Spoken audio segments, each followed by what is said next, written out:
The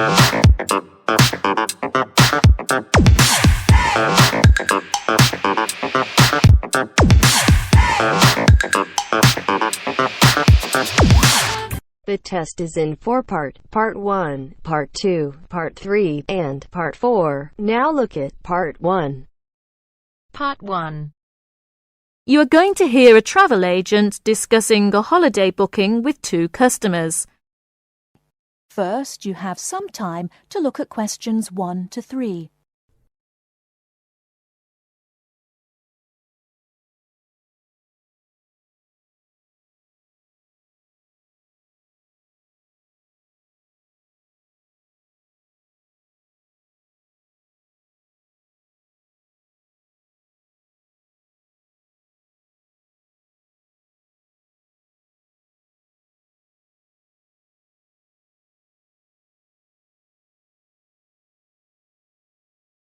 Now we shall begin. You should answer the questions as you listen, because you will not hear the recording a second time. Listen carefully and answer questions 1 to 3. Good morning. Can I help you? Yes, good morning. We'd like to book a holiday for July, please. Certainly. Where did you have in mind? Oh, well, we haven't thought a lot about it, really. We'd just like to go somewhere hot, and it must be in July. I see. Well, let's get the dates cleared up first, then we can see about availability. What part of July were you thinking of? Oh, well, you see, we have slightly different holidays. I've got the whole month except for the last 5 days, so I could go from the 1st to the 26th. But my friend here doesn't start until the 7th. So I suppose it will have to be the middle 2 weeks, really. Yes, but I've got to be back before the 23rd. OK. Now, let's find a destination. Before you hear the rest of the conversation, you have some time to look at questions 4 to 10.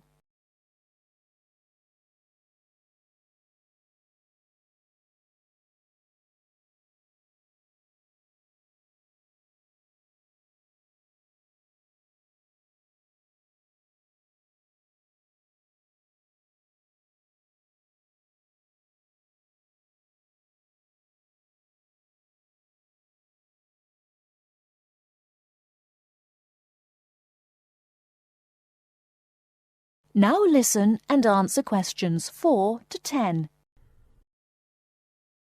Any preferences? France? Italy? Oh, not France.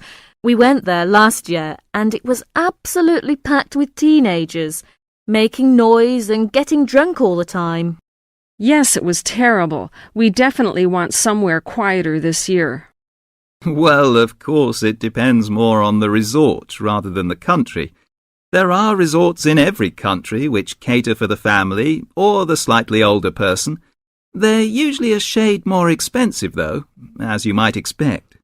Oh, well, we don't mind paying a bit more if it means more peace and quiet, do we?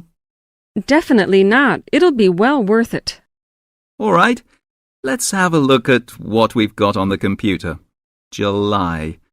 Was it 10 or 14 nights you wanted? Oh, the fortnight, please. Right. Well, let's start with Italy. We've got 14 nights, bed and breakfast in Sorrento for £345 from Manchester on the 14th. Or we've got... No, wait a minute. That's no good for me. We wouldn't get back till the 28th, and I've got to be back at work before that. Ah, yes.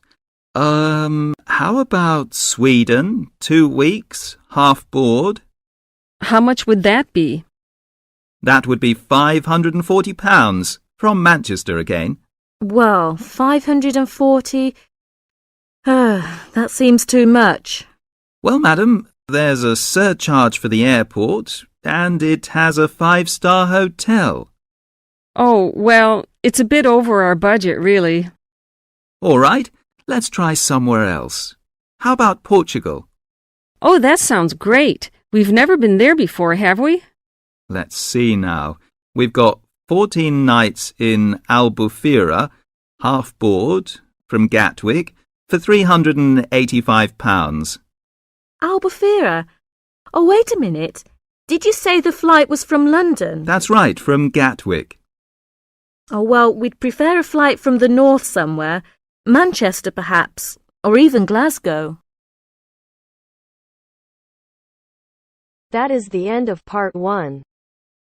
You now have half a minute to check your answers.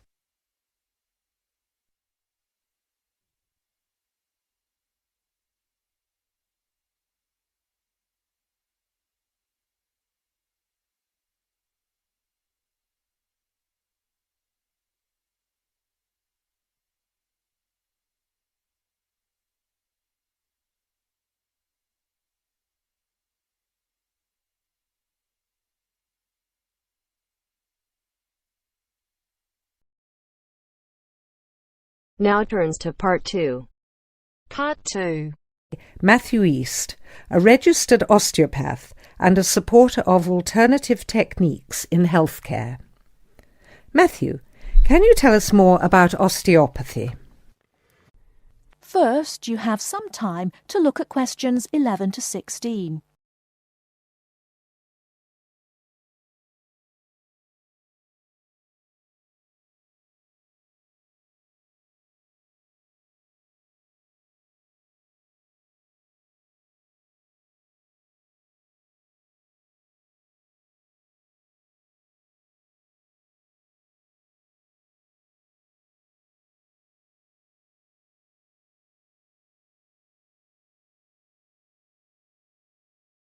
Now, listen carefully and answer questions 11 to 16. Over the past 50 years, there have been some radical changes in medicine as it is known in the West. This is largely the result of vast improvements in technology, but also in the rising importance of alternative treatments. I have with me today Matthew East, a registered osteopath and a supporter of alternative techniques in healthcare. Matthew, can you tell us more about osteopathy? Well, perhaps the first thing I should say is that the term alternative is actually a little misleading, as I am referring to approaches and attitudes to health that were in common use long before Western medicine was established. I prefer the term natural. Anyway, I'll begin by telling you a little about osteopathy. Basically, osteopathy is the manipulation of muscles in order to alleviate stresses and tensions that lead to pain. Now, unlike Western medicine, osteopathy considers the whole body, not just the affected area, and this is a very important principle of natural remedies. The whole body must be considered before a course of treatment can be decided upon. You see, the aim of therapies like osteopathy is not only to repair the body, but also to get the body treating itself. And this does not come from treating the symptoms. To give an example, I recently treated a 2-month-old baby who was screaming all day and was even worse at night. The couple had taken the baby to their doctor, but the only advice they were given was that the baby would grow out of it. However, the real problem stemmed from a difficult birth, which put pressure on the baby's neck. After 10 minutes of gentle manipulation, the pressure was released, and within 20 minutes the baby was quiet and calm for the first time. This was achieved without drugs or operations. Avoiding such invasive methods of treatment highlights another of the differences between Western medicine and a more natural approach. You see, Western medicine often uses surgery in order to find a solution to problems that could have been addressed with simple remedies. A medical approach that looks closely at how essential an operation is before it is performed would offer patients a considerably less stressful method of treatment, not to mention the financial savings. Natural remedies actually amount to about 10% of the cost of a Western course of treatment.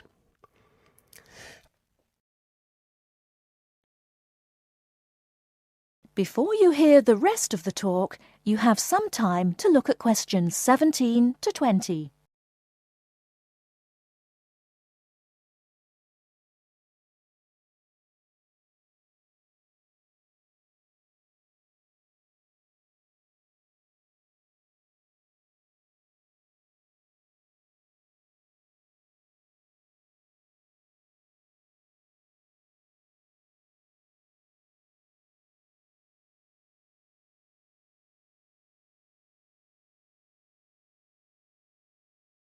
Now listen and answer questions 17 to 20.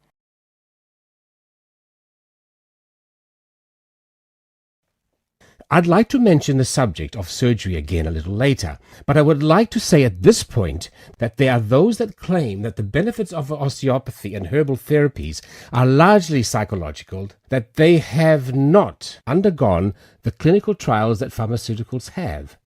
To answer that, you only need to look at the example I gave earlier of the baby that stopped crying less than an hour after treatment, but was obviously far too young to react because of purely psychological factors.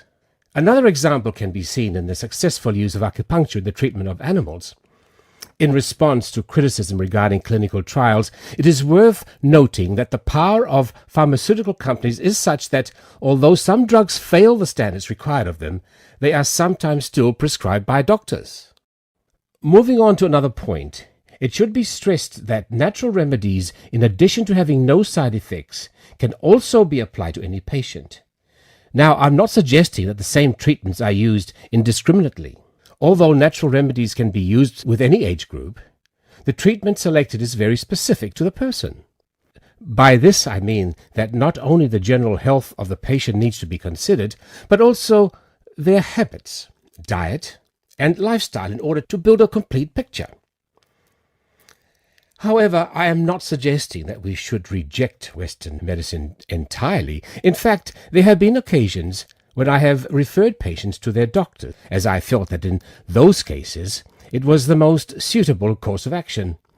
There are many situations in which it is by far the best option. Take emergency surgery, for example. Obviously, more natural remedies do not provide the speed required in such cases. The best solution would therefore be an open-minded combination of the two forms. Well, thank you very much, Matthew. That was a very interesting insight into natural treatments. Next week we'll be inviting Dr. Moore. That's Moore, onto the programme to argue his case as a doctor.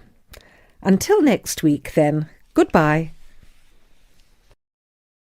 That is the end of part 2.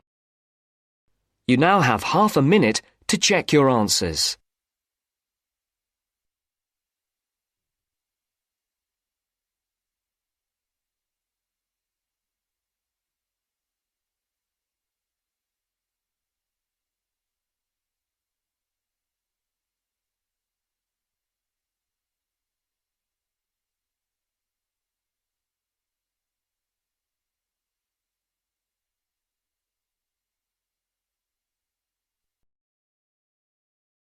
Now turns to part 3.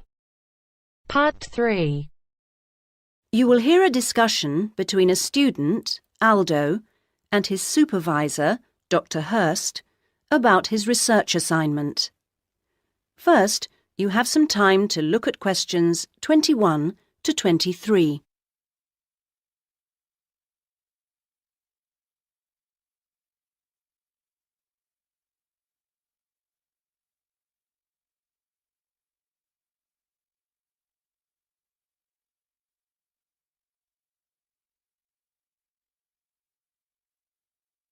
Now listen to the first part of the conversation and answer questions 21 to 23. So, Aldo, how's it going so far with your assignment? Not too bad. You're looking at the community round here. That's right. How people perceive the community they are in. Have you made much progress? I conducted quite a lot of interviews on the street with local residents. Their responses are interesting. I haven't got quite as many yet as I'd like. I had wondered if I'd have language problems, particularly with the different accents. I seem to have managed, though. Having to work in the open has made it harder, and with the cold weather there's been recently, people don't necessarily want to stop and talk like they do if it's nice and sunny. That's something I've had to deal with. Of course, some people are too busy to stop and talk, but that's okay. I see. So, have you formed a good overall picture of how people view the community? To an extent. I've certainly talked to plenty of older people. I guess they may have more time to talk. I still don't really have enough young mothers, though. I've managed to get enough older mothers and children through the schools. That's something I had been worried about. Well, that shouldn't be too hard. Now, how are you going to deal with all the data you've collected? That's the difficult part. I guess I need to run some analyses, but I'm rather unclear about what methods to use. You've told me you're confident about using computers, so you just need some input on choosing programs. You should attend a statistics seminar. They're held every Friday after the methodology seminars in room 105. That should help you to select an approach. Oh, good. I'll do that. Now you have some time to look at questions 24 to 30.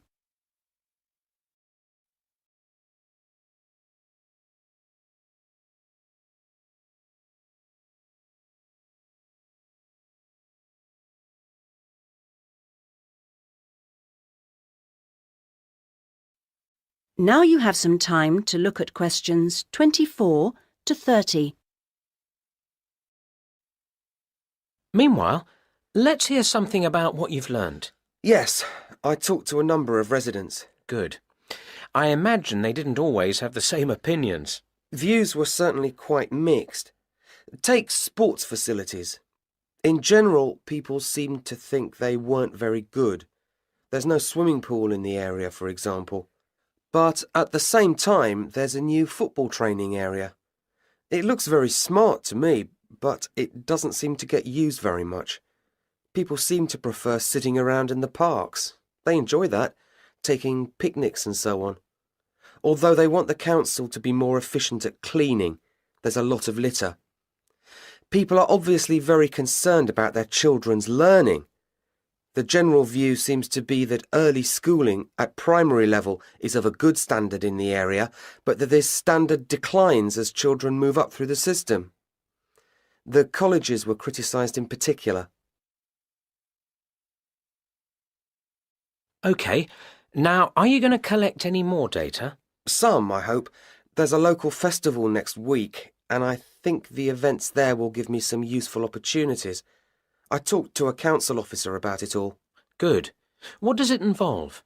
First, there's a dance show, which I'm sure I'll enjoy. The council explained that the concert hall's being renovated and won't be ready in time, so it's being held in the main square, which I think will be better anyway. At least I'll have more space to wander around in. True. And so I hope to be able to carefully watch the age groups that are there in the audience and make notes about how they interact. So that's one event. Then the following day there's another interesting event which I look forward to going along to, and that's a cookery competition. Oh yes, interesting. I think so. Yes, that one's being organised in the town hall, which has a big space apparently. With food and cooking from all the different people in the area, the council officer told me that it'll be a good chance to find out about the different cultures that make up the community. Sounds promising. Then there's one more event I'd like to go along to. The council officer promised me that the courses fair will be interesting. It's going to be in the Langtree Theatre, and the officer said lots of teachers will be there. I've already talked to plenty of them, but he advised me to put some questions to the head of education, who will also be there. That's all very useful. OK, I suggest you come back next week. That is the end of part 3. You now have half a minute to check your answers.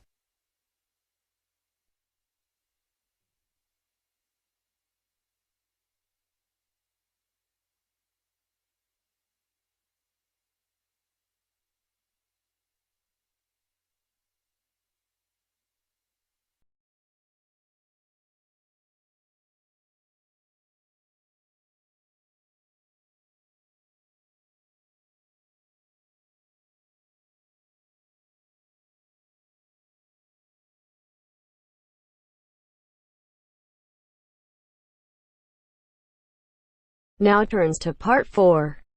Part 4. You will hear a wildlife expert giving a talk to a group of bird lovers in the UK about a species called the tawny owl. Before you listen, you have some time to look at questions 31 to 40.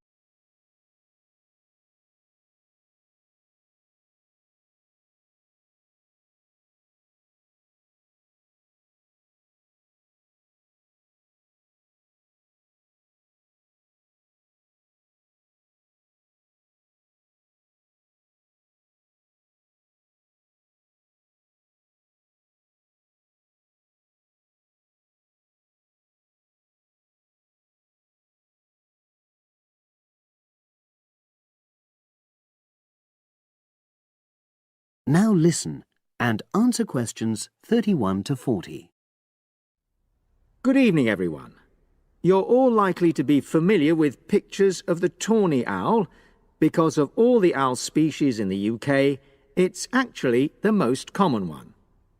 But the chances are that you're more likely to have heard one than actually seen one, as it's also strongly nocturnal. This means that it normally ventures out at night. So, what kind of habitat does the tawny owl prefer? Well, a survey carried out in the 1980s confirmed that this owl is most likely to be found in woodland. If you look at a map of tawny owl distribution across Britain, you'll only see gaps in the treeless marshy areas of eastern England and in some of the more upland parts of northwest Scotland. However, you can sometimes find populations of tawny owls in urban areas too, either in parks or in large gardens. The tawny owl shows some obvious adaptations to its natural habitat. For example, both its wings and its tail are short, which helps it to maneuver through the trees. Also, the bird's plumage is a mixture of brown and grey, and this provides suitable camouflage for when the owl perches up against a tree trunk. Then there are its large eyes. The tawny owl's visual capacities are considerably better than those of humans, and although it can't see in complete darkness, it's sufficiently well equipped to be able to navigate its way around woodland on all but the most overcast nights. Another factor that contributes to the tawny owl's success as a hunter is its excellent memory of the layout of different areas. If you combine this ability with the owl's strongly territorial and sedentary nature, most populations of tawny owl are sit-and-wait predators, you realize that it has a good opportunity to predict where prey might be found. Finally, as well as having large eyes, the owl's sense of hearing is excellent, and this helps it to locate potential prey as it sits on its perch.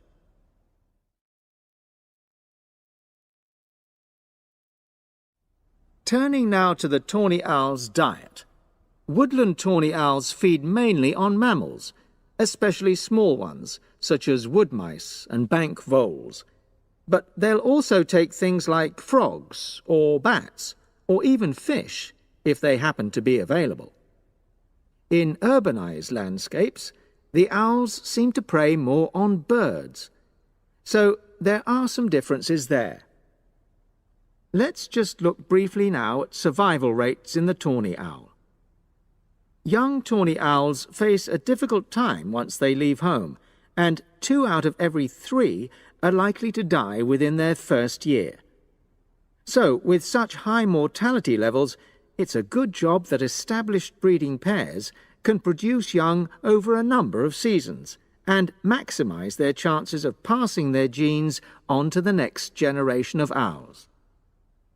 I've already mentioned the sedentary nature of the tawny owl, but it's not just adult tawny owls that are sedentary in their habits. Young birds, dispersing away from where they were born, rarely move far. The average distance is just 4 kilometres. There also appears to be some reluctance to cross large bodies of water. The owl is absent from many of the islands around our shores, with only occasional sightings in Ireland and the Isle of Wight off the south coast of England. Right, well, now I'll show you some photographs that have been taken in one or two of the That is the end of part 4. You now have half a minute to check your answers.